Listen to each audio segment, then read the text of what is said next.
साथियों, आप सभी को मेरा नमस्कार। साथियों, आज हम हैं दीदेवार जीवन ज्योति संस्था में। उनके संस्थापक सुरजीत सिंह कोहली जी हमारे सामने बैठे हुए हैं।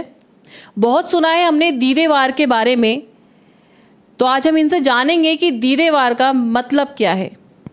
सर, दीदेवार आखिरकार है क्या? दीदे कहते हैं नेत्रों को, और ये नेत्र जिसके दर्शन करते हैं, जिसको देखते हैं, उसको दीदार कहते हैं। और ये दीदे जिसका दीदार करते हैं, ये स्वयं का दीदार नहीं कर सकते।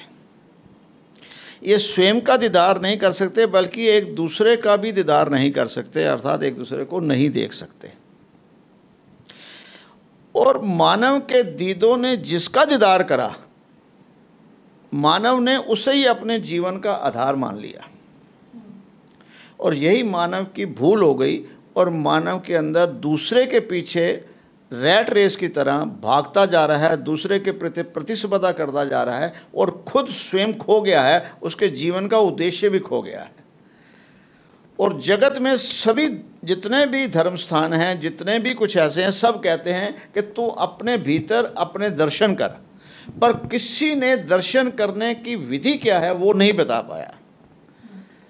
तो मैंने अपने जीवन के अंदर उस कौन सी विधि अपना कर अपने दीदार करे, और मैं अपने आप को दीदेवार समझने लगा। और जिस दिन से मैंने अपने भीतर अपने दीदार करे, तो मैंने अपने को दीदेवार कहना आरम्भ करा।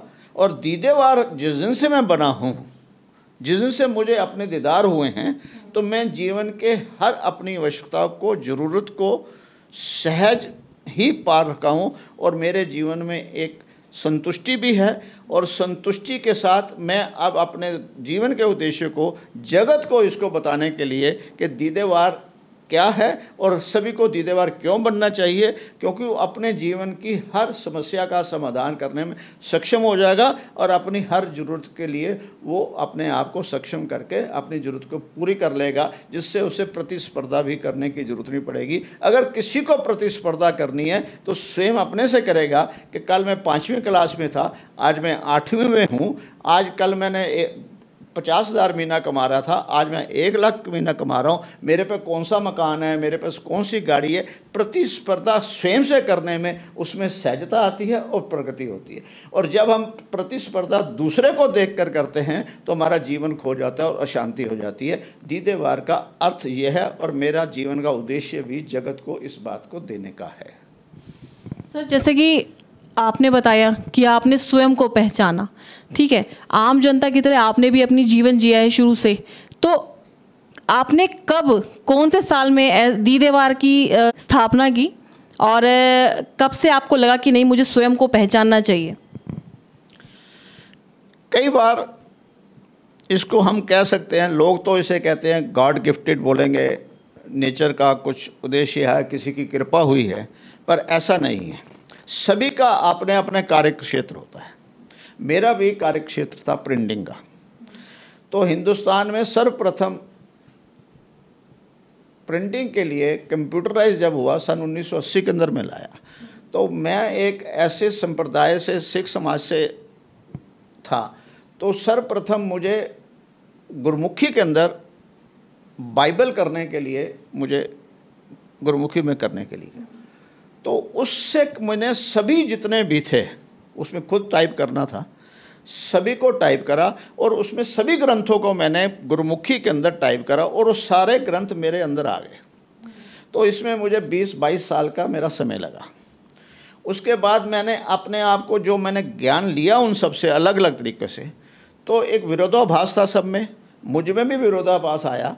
फिर मैंने अपने आप को शांत और सहज करने के लिए, जब सब एक एक बात जो सही एक तरशा में थे उसको अलग कर लिया, और जब सब कोई बात अपनी अपनी अलग कह रहे थे, वो भी उनके विचार से सही था, तो एक ने एक विचार को सही मान लिया, दूसरे ने दूसरे को विचार को सही मान लिया, और सभी ने यह भूल कर दी कि मेरा विचार ही अंतिम और सही है, इसलिए मतभेद हो गया था।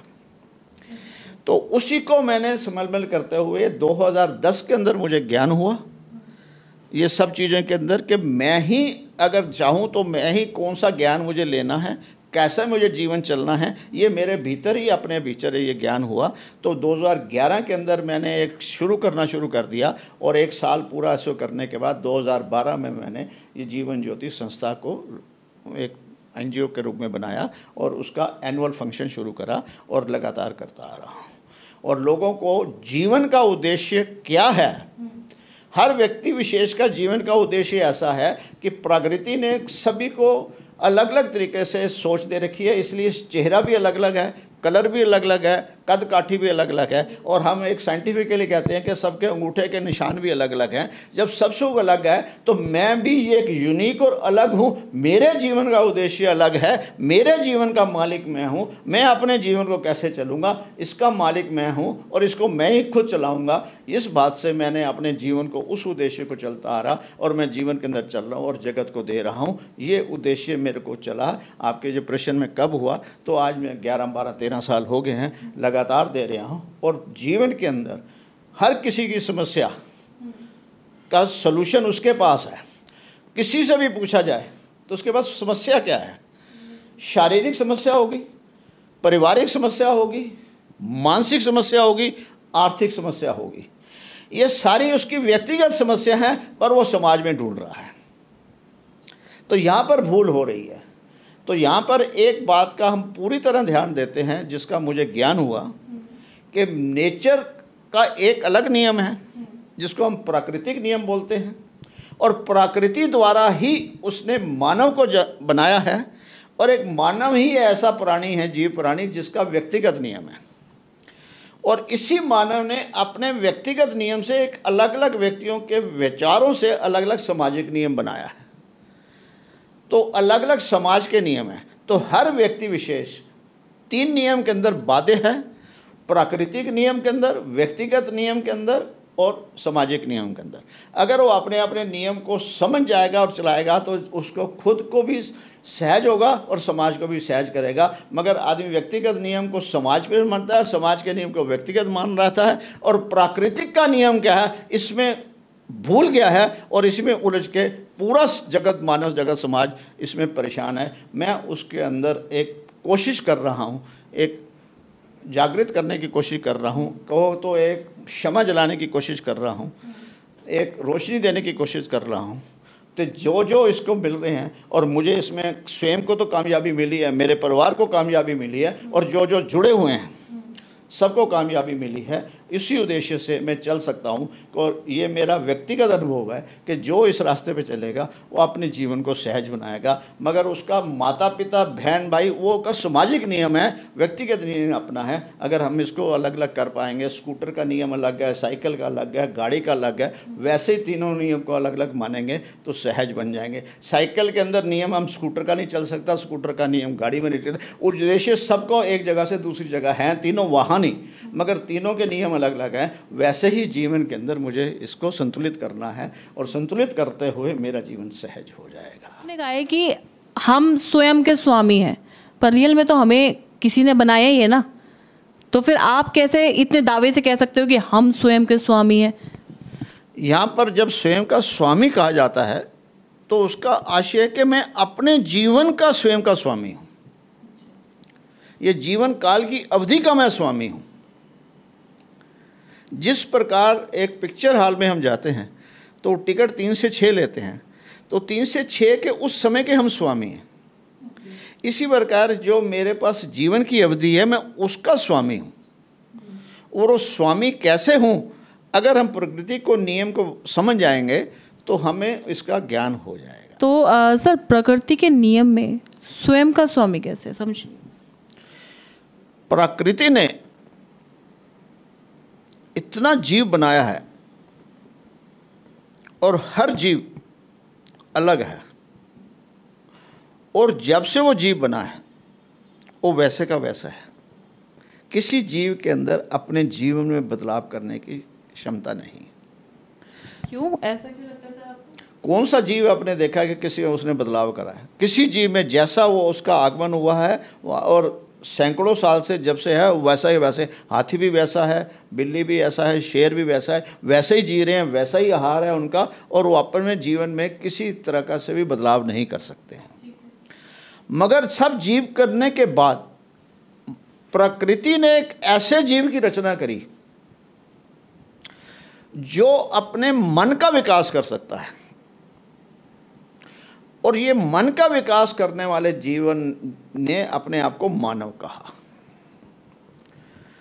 और इसी मानव ने अपने मन द्वारा अपने जीवन को जीने के लिए, जो किसी और जीव के अंदर शक्ति नहीं थी, तो उसने अपनी सुविधा के अनुसार जीवन चुनना आरंभ करा। उसने परिवार का गठन करा, उसने बहुत कुछ अलग अलग गठन करे, और फिर उसने अपनी सुविधा के लिए, वो कहीं बेचैन हो गया तो उसने एक अपनी सुविधा के लिए सृष्टि रचयिता को एक इष्ट का रूप देके अपने मन के अनुसार एक इष्ट का गठन कर लिया।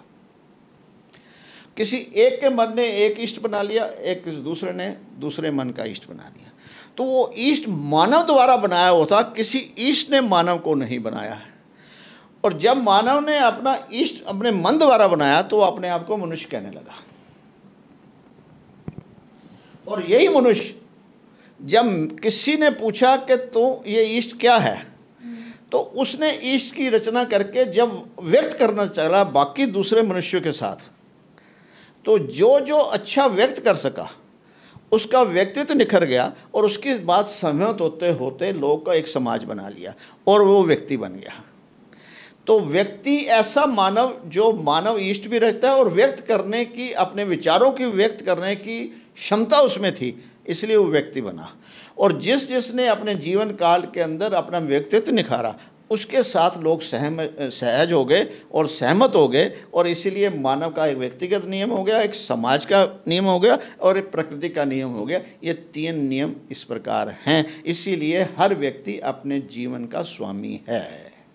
सर, आपने कहा कि इंसान ने खुद ही अपने इष्ट बनाए हैं, ठीक है, तो आपके दीदेवार के कहने का मतलब ये है कि इष्ट कुछ नहीं है और दीदेवार स्वयं को पहचानना ही सब कुछ है। तो इसका मतलब जो वेद ग्रंथों में कहा गया है, क्या वो झूठ है? हम अपने प्रश्न को अगर सही माने में उसमें ढूंढेंगे उत्तर, तो उसी में ही है। वेद का अर्थ क्या है वो हमें मालूम नहीं है। वेद किसी ने भी रचा है, उसने अपने जीवन काल का अनुभव ही तो लिखा है। वो किसी एक व्यक्ति द्वारा उसके जीवन का अनुभव है, और हमने उसे पूजनीय बना लिया, जबकि हमने उसको अनुभव को अपने जीवन पे उतारना था। तो वो पूजनीय बन गए। वो पूजनीय नहीं है, वो व्यक्ति का अनुभव है। इसी प्रकार दीदेवार के अपने जीवन का, हर व्यक्ति का अपना अपना स्वयं का वेद होता है, और स्वयं ही उसने रचना होता है। तो दूसरे के वेद से रचे हुए अनुभव से हम ज्ञान लेकर सुविधा पा सकते हैं उसे आगे अग्रसर होने के लिए। वो हमारा एक सहज है, वैसाखी है। मगर वो हमारा इष्ट या उसे हम सब कुछ मान लें तो ऐसा नहीं है। ये मानव की भूल और सिर्फ भूल है, क्योंकि कमज़ोर आदमी दूसरे का सहारा मानता है। अगर मैं शरीर में मेरी दोनों टांगें ठीक हैं तो मुझे सहारे की ज़रूरत नहीं है। कहीं मेरी एक टांग कमज़ोर है तो मुझे बैसाखी की ज़रूरत है। अगर कोई इनका सहारा ले रहा है तो अंदर से वो विचारों से कमज़ोर है, और जो विचारों से सुदृढ़ है उसे इन सहारों की आवश्यकता नहीं है। वो अपना स्वयं का वेद खुद रचयिता हो सकता है। ये हम दीदेवार के अंदर सिखाते हैं। यही हर एक आदमी अपने जीवन का स्वामी है और अपने जीवन का रचयिता है। और किसी और के अनुभव को लेकर हम अग्रसर कर सकते हैं कि जिसने पढ़ाई लिखी है, हम उसको लेकर, ये जरूर है कि जिसने 5वीं तक लिखा है तो हम 5वीं अंतिम हैं, हम 8वीं तक भी पहुँचे हैं, तो वो हमारे सहायक तो हो सकते हैं, पर अंतिम और लास्ट हो, ये मानव की भूल है। तो आपके कहने का मतलब ये है कि जो ग्रंथों में, वेदों में लिखा गया है वो सामने वाले व्यक्ति के खुद के विचार है, ऐसा रियल में कुछ नहीं हुआ, यही कहना चाह रहे हैं ना आप? हर एक का अपने जीवन का अनुभव है, जो जो जिसने करा है। और सबसे बड़ी बात है कि उसका अनुभव उस समय के अनुसार है, तभी तो वो लिख पाया है। मगर समय बदल गया, सब प्रगति होती गई, तो बहुत कुछ ऐसा वो उन चीज़ों में आज वो औचित्य नहीं है। तो हमें खुद भी देखना है। कल हम चिट्ठी लिखते थे, कल हमने लैंडलाइन इस्तेमाल करते थे, तो आज हम क्या इस्तेमाल कर रहे हैं। इसलिए उनमें जो आज के वर्तमान जो है उपयोगिता है, हमें उसे ग्रहण करना है, और जो अनुपयोगी है उसे छोड़ देना है। तो अगर हम ऐसा ध्यान करेंगे तो हम अपने जीवन को स्वामी बनकर आगे अग्रसर करके प्रगति और उन्नति करते रहेंगे। तो सर, अभी तो देखिए सारे के सारे लोग ईस्ट पे ही डिपेंड है, जाहिर सी बात है समाज में। बट अगर स्वयं को समझने की बात हो तो लोग स्वयं को कैसे समझ सकते? स्वयं को समझने के लिए सिर्फ और सिर्फ दो बातों का ध्यान रखना है, तीसरी कोई बात नहीं है। पूरे जगत सृष्टि का नियम एक ऐसा है, जब एक मानव महिला और एक मानव पुरुष का शारीरिक संपर्क होता है तो एक चेतना जो है वो महिला के गर्भ के अंदर आके खुद संदेश देती है 40 दिन के अंदर कि मैंने इस गर्भ को अपना निवास गृह बनाया है। और वो चेतना स्वयं ही 40 के 7 पड़ाव पूरे करके अपना शरीर तैयार करती है स्वयं ही, और फिर वो उसका जगत में आगमन हो जाता है। और अगर कोई भी व्यक्ति अपने शरीर के द्वारा दिए हुए मैसेज को समझ लेगा तो उसे दूसरे की आवश्यकता ही नहीं पड़ेगी। विचारों से गाइड लेने के लिए, सामाजिक नियम के, इंसान के जीवन के लिए तो उसे दूसरा जो उससे पहले किसने प्रगति है उसकी तो आवश्यकता पड़ सकती है, मगर उसे अपने जीवन काल के अंदर सिवाय उसके शरीर के उसे बाहर देखने की आवश्यकता ही नहीं है, क्योंकि मेरा शरीर ही ऐसा है कि मुझे हर समय हर चीज़ को संदेश देता है। मगर मेरे सामाजिक नियम इतना हावी हो गया है कि मैं स्वयं को भूल गया और शरीर को भी भूल गया, जबकि मेरे शरीर का हर अंग, आँख है तो मुझे आँख संदेश देती है, कान है तो कान संदेश देते हैं, नाक है, त्वचा है, कोई भी शरीर का अंग ऐसा नहीं है जो मुझे संदेश देता है। मगर उसके संदेश को ना करके, इग्नोर करके कुछ और चले जाते हैं तो ये दुविधा होती है। कहीं किसी को जाने की ज़रूरत नहीं है, मैं इस शरीर का मालिक हूँ, मैंने सृजना करी है और मेरा वजूद जब तक है जब तक मैं इस शरीर में हूँ, और शरीर ही मेरा जीवन साथी है और मेरा इस संसार में दूसरा कोई व्यक्ति विशेष जीवन साथी है नहीं। मेरा पहला श्वास इस शरीर से आरंभ होता है और जब मैं इसे छोड़ देता हूँ तो मैं ये शरीर शव बन जाता है, इसको किसी प्रकार की आवश्यकता नहीं रहती है। तो मैंने खुद ही वाहन का, और इस वाहन को अगर मैं सही देखूँगा तो मेरा जीवन सहज चलेगा, सहज चलेगा, सहज चलेगा। सर, अब आपने कहा अपने जीवन के बारे में, तो मेरे कहने का मतलब ये है कि देखिए सभी लोग आज के समय में इष्ट देवों पर ही डिपेंड है, जैसे सभी लोग अलग अलग भगवानों को मानते हैं। तो मेरे कहने का मतलब ये, भगवान ने हमें शरीर दिया है, आँख दिए देखने के लिए, मुंह दिया है बोलने के लिए, कान दिए सुनने के लिए, तो ये पावर हमें कहाँ से मिली? ये तो हम अपने आप नहीं लेके आए ना। इसको हमने कह दिया मैं जीवन का मालिक हूँ। अपने जीवन का मालिक, स्वयं का स्वामी हूँ। जिस किसी ने भी मुझे कुछ दिया है, किसने दिया है, उससे मुझे कोई सरोकार होना नहीं चाहिए, क्योंकि मुझे उसने गिफ्ट दिया और मैंने गिफ्ट स्वीकार कर लिया, और स्वीकार करके मुझे उसको यूज़ करना है, ना कि जिसने मुझे गिफ्ट दिया उसकी प्रार्थना और अर्चना में करना है। उसने मुझे पूरी तरह सक्षम बना दिया है। अगर मैं किसी स्कूल के अंदर किसी टीचर ने मुझे पढ़ाया है और मुझे डिग्री मिल गई है, डिग्री के बाद क्या कभी मैं उस स्कूल में गया हूँ? मेरा उस वास्ता है या उस डिग्री का उपयोग करना मेरे जीवन का उद्देश्य होना चाहिए। पर सर आप, सॉरी आपकी बात काटी, पर सर आपके कहने का मतलब ये है कि वाकई जिसने आपको गिफ्ट दिया है वो ईष्ट ही तो हुए ना। फिर वो एक नियम है, हम आने वाले समय में आप ईष्ट मानने सुविधा के लिए हम उस ईष्ट मान लेते हैं, कोई नाम तो चाहिए, मगर कोई एक व्यक्ति या एक संस्था या नहीं है, वो एक नियम है। हम उसके नियम को बताएंगे कि सृष्टि कैसे रची गई है और उस नियम के द्वारा मैं स्वयं कैसे रचा गया हूँ। ये अलग अलग समय हैं। अब हम अभी तक तो इसको समझने के लिए हम एक नाम दे रहे हैं ईष्ट, मानव ने अपनी सुविधा के लिए, जैसे मैं सुरजीत सिंह कहता हूँ, आप टीना कहते हैं, तो एक संबोधन के लिए है। तो इसलिए सृष्टि के नियम को हमने एक ईष्ट का नाम दे दिया और ईष्ट को अलग अलग नाम से पुकारा गया। जैसे पानी है उसको जल कह दिया, वाटर कह दिया, मगर उसकी गुणवत्ता में फ़र्क नहीं आता। अगर गुणवत्ता में फ़र्क आ जाए मेरे वाटर या पानी कहने में तो उसकी गुणा नहीं है। सो ईष्ट को वो ईष्ट कह दिया, या दीदेवार के अनुसार वो एक नियम है। वो नियम को हम आने वाले समय में समझेंगे और जिसको नियम समझ आ जाएगी तो वो उसका जीवन सहज हो जाएगा। जैसे गाड़ी बनाने वाले के गाड़ी के नियम समझे गाड़ी चलानी आसान हो जाती है, इसलिए मैं अपने जीवन के नियम समझ जाऊँगा तो जीवन का मैं मालिक बन के खुद ड्राइव कर लूँगा। यहाँ दीदेवार ज्योति में how to drive your life बता जाते हैं, क्योंकि हमने गाड़ियाँ तो चला ली, गाड़ी बनाने वाले ने उसकी बुकलेट अंदर रखी थी, हमने समझ ली। तो मेरी बुकलेट मेरे जीवन की मेरे भीतर है, बाहर है नहीं, मैं दूसरे में खोज रहा हूँ। ये भूल है, भूल है, भूल है। हम स्वयं के स्वामी बनेंगे तो मैं अपने स्वयं का चालक हूँ। मैं दूसरे के जीवन का चालक नहीं हूँ। दूसरे के जीवन के चालक का सहयोगी तो हो सकता हूँ, गाड़ी में 4 व्यक्ति बैठ के जा तो सकते हैं, सहयोगी तो हो सकता हूँ, मगर गाड़ी को एक ही बंदा ड्राइव करेगा। तो मैं अपने जीवन को तो मैं ही ड्राइव करूंगा, पर दूसरे के लिए प्रेरणा स्रोत हो सकता हूं, मेरा कोई प्रेरणा स्रोत हो सकता है। ना मैं किसी का मालिक हूं, ना मेरा कोई मालिक बन सकता है, और मैंने किसी को मालिक बनाया तो ये मेरी व्यक्तिगत भूल है। पर सर आपका मालिक तो वो हो गया ना जिसने आपको गिफ्ट दिया है। गिफ्ट देने के बाद जिसने गिफ्ट स्वीकार कर लिया वो मालिक बन जाता है। गिफ्ट देने वाला कभी मालिक नहीं बनता है, वो जब तक उसके पास था वो मालिक था। अगर मैंने आपको कुछ गिफ्ट दे दिया और आपने उसे स्वीकार कर लिया तो उसका मालिक, गिफ्ट स्वीकार करने वाला उसका कैसे उपयोग करे, देने वाला उसका काम खत्म हो गया। अगर वो मालिक है इसका मतलब उसने दिया नहीं और मैंने स्वीकार नहीं किया। सो ये प्रेजेंट जो है वो मैंने स्वीकार करने के बाद मैं उसका स्वामी हूँ, वो देने वाला स्वामी नहीं है। अगर हम इस बात को समझ लेंगे तो मैं इस प्रश्न को और अपने जीवन को समझना आसान हो जाएगा। चलिए कोई बात नहीं सर, एक सवाल और है इसी को लेकर मेरे मन में। बहुत देखा है मैंने समाज में कि लोग कहते हैं कि चलो ठीक है, हो सकता है कि पत्थर की मूर्तियों में भगवान ना हो, तस्वीरों में भगवान ना हो, पर साक्षात जो भगवान दिखते हैं वो सूर्यदेव और चंद्रदेव जो दिखते हैं, हमें दिन रात दिखाते हैं, रात को चांदनी देते हैं, वो चीज़ लोग उनकी पूजा भी करते हैं।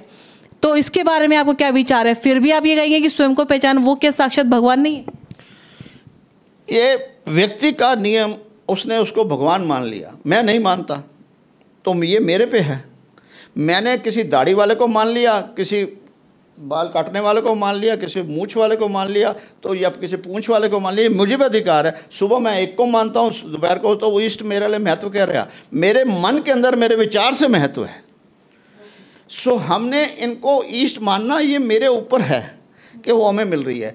ये मेरे लिए सृष्टि को रचने से पहले सृष्टि बाध्य था कि जीवन के लिए सब चीज़ें उपयोगी हैं, उसने बनाई हैं। अगर वो इसको हटा देगा तो जीवन समाप्त हो जाएगा। ये उसको अपनी सृष्टि चलाने के नियम के अंदर ये सब चीज़ें जीवन काल के अंदर चाहिए। हम इसको आगे आगे बाइफर्केट करेंगे। वो मैं मानता हूँ या नहीं मानता, मैं स्वयं को स्वामी मानता हूँ।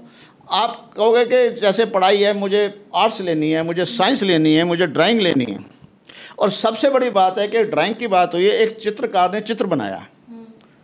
चित्र किसने बनाया? चित्रकार ने। चित्रकार की पहचान कब होगी? जब वो चित्र बनाएगा। तो वो चित्र ने चित्रकार की पहचान दी, और चित्रकार था इसलिए वो चित्र बना पाया। दोनों एक दूसरे के पूरक हैं, समन्वय हैं। इसलिए सृष्टि का जो नियम है और मेरा नियम है, हम पूरक बराबर हैं। मैं अपने जीवन का स्वामी हूँ और सृष्टि का अपने जीवन का संचालक हूँ। वो बाकी ग्रहों का संचालक तो हो सकता है, मगर मेरे जीवन का संचालक मैं स्वयं ही हूँ। मैं भी बराबर का हूँ। जैसे चित्रकार की पहचान चित्र से होती है, और किसी मूर्तिकार की कला शिल्प की कान उससे कला से होती है, किसी स्पोर्ट्स वाले की पहचान उसे स्पोर्ट्स से होती है।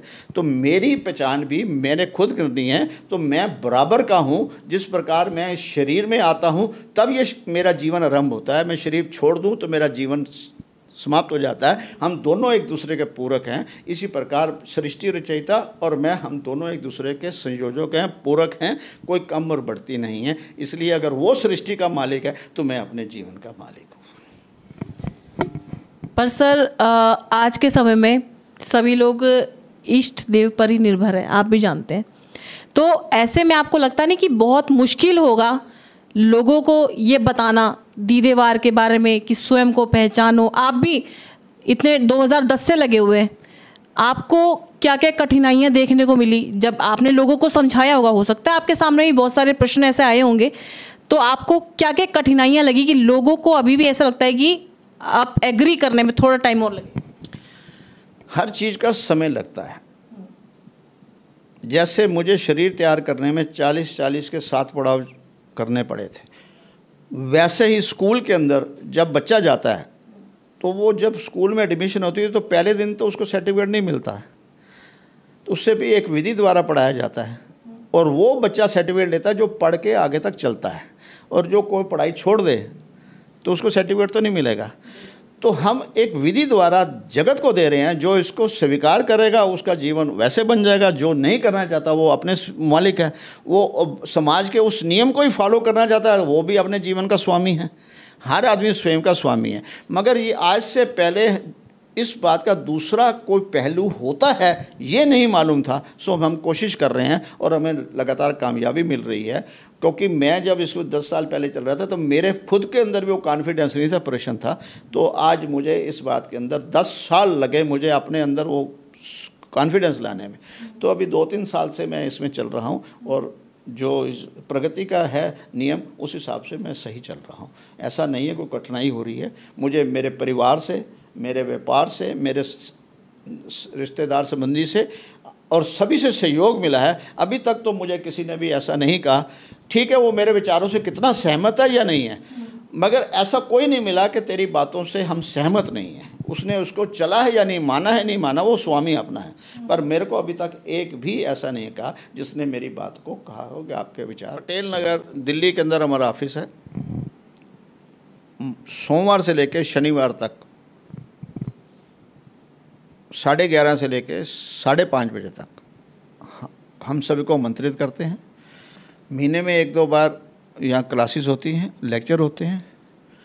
और दूसरी बात है, हम यूट्यूब पे हमारा चैनल है, टीवी में हम आते हैं और आज माध्यम इलेक्ट्रॉनिक्स माध्यम है उसके माध्यम से दे रहे हैं।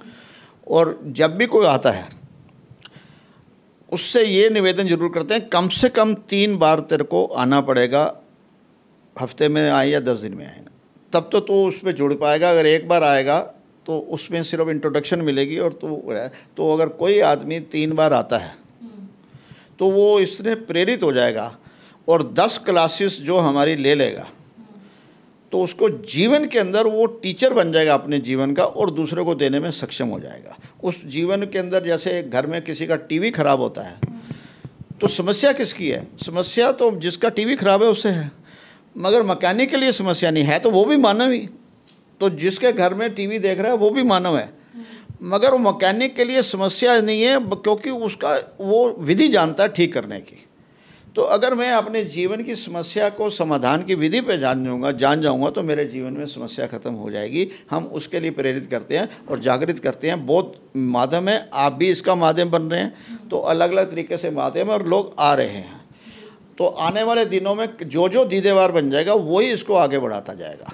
सो हम स्टूडेंट कम और प्रोफेसर ज़्यादा बनाने की कोशिश कर रहे हैं। जैसे टीचर अगर हो जाए तो टीचर जो है हज़ारों बच्चों को पढ़ा लेती है, एक डॉक्टर जो है हज़ारों रोगियों को ठीक कर सकता है। तो हमारी कोशिश है कि हम उन लोगों को ज़्यादा समय देते हैं जो दीदेवार बनने के लिए प्रेरित हो जाएं और वही अपने बच्चों को देंगे। अभी हमारा फोकस सिर्फ पेरेंट्स पे है, अगर पेरेंट्स हो जाएं तो बच्चों को वो दिखा दे पाएंगे। तो आपके कहने का मतलब है जब टीचर्स और प्रोफेसर हो जाएंगे तो वो अपने अंडर जितने भी बच्चे होंगे उनको अवेयर कर सकेंगे। हाँ, इसके अंदर भी एक प्रकृति का नियम है बच्चों के लिए, वो आने वाले समय में बताएंगे। प्रकृति का एक नियम कैसे काम करता है वो हम उस जगह पे अगर पेरेंट्स जो ऐसे अपने रीति रिवाज भाषा है सब कुछ सिखाते हैं, मगर पेरेंट्स को इस बात का ज्ञान नहीं है। अगर जो पेरेंट्स का ज्ञान हो गया है उनके बच्चों में ये बात ऑटोमेटिकली आ गई है। और ये प्रकृति नियम से एक बीज में कितने पेड़ हैं ये कोई नहीं गिन सकता। उसी प्रकार कब ये कितने दीदेवार बन जाएंगे इसकी गिनती नहीं हो सकती है, मगर जब वो बीज अंकुरित होकर वृक्ष बन जाएगा, उसमें फल लग जाएंगे, तो एक फल में कितने बीज हैं ये तो गिने जा सकते हैं, पर एक बीज में कितने वृक्ष हैं ये नहीं गिने जा सकते। तो ये भी कुछ समय में ऐसा हो ही जाएगा, ऐसा हमें अपने आप पे यकीन है और प्रकृति के नियम पे यकीन है और प्रकृति के माध्यम से यकीन है। और ये इसके माध्यम मैं बना हूँ, खुद को बना रहा हूँ, इसलिए निश्चित रूप से ये प्रगति होगी ही, ऐसा मैं स्वयं को मानता हूँ। बहुत बहुत धन्यवाद हमसे जुड़ने के लिए सुरजीत सिंह कोहली जी। तो साथियों ये थे हमारे साथ दीदेवार संस्था के संस्थापक सुरजीत सिंह कोहली जी, जिन्होंने बताया स्वयं को कैसे पहचानो, दीदेवार के माध्यम से स्वयं को कैसे पहचानो। इनका ये भी मानना है कि ईस्ट जो है हमारे द्वारा बनाए गए हैं, ठीक है। तो उनके कहने का मतलब है कि आप स्वयं को पहचानिए। तो आपने जो मेरी वीडियो देखी, आप मेरी पूरी वीडियो ज़रूर देखिएगा और वीडियो देखने के बाद आपके दिमाग में जो सवाल आए वो सवाल कमेंट बॉक्स में ज़रूर लिखिएगा ताकि मैं अगले सवाल इनसे पूछ सकूं। साथियों और भी नई खबरों के लिए हमारे साथ जुड़े रहें। नमस्कार, जय हिंद, जय भारत।